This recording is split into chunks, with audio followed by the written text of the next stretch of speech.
बोला ये भौजी कैसे रतिया बितोइबू, पलंग पे कोरा में के कारा सुतोइबू।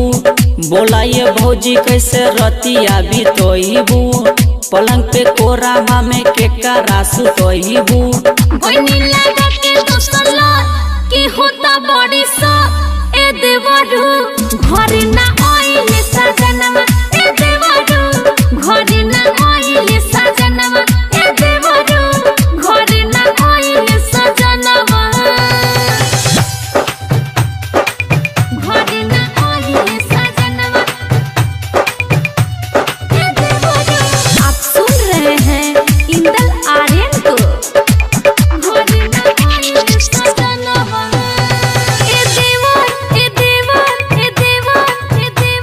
ए देवरू बलमा मिलल बनी दर्दाना पूरा कइले सरधाए देवरू। ए देवरू मर्दा मिलल बनी दर्दाना पूरा कइले सरधाए देवरू।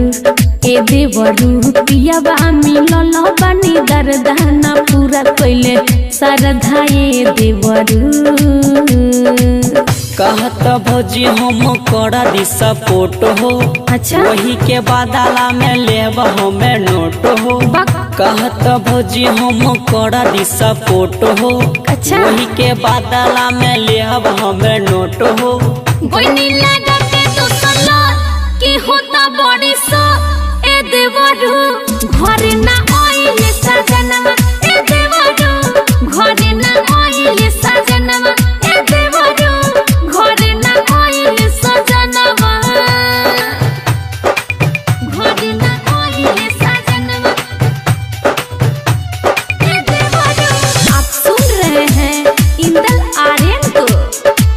घर ना आइले सजनवा तमन्नावा तमन्नावा तमन्नावा तोरा से ए देवरू तमन्नावा तोरा से ए देवरू ए देवर तमन्नावा तोरा से ए देवरू तमन्नावा तोरा से ए देवरू।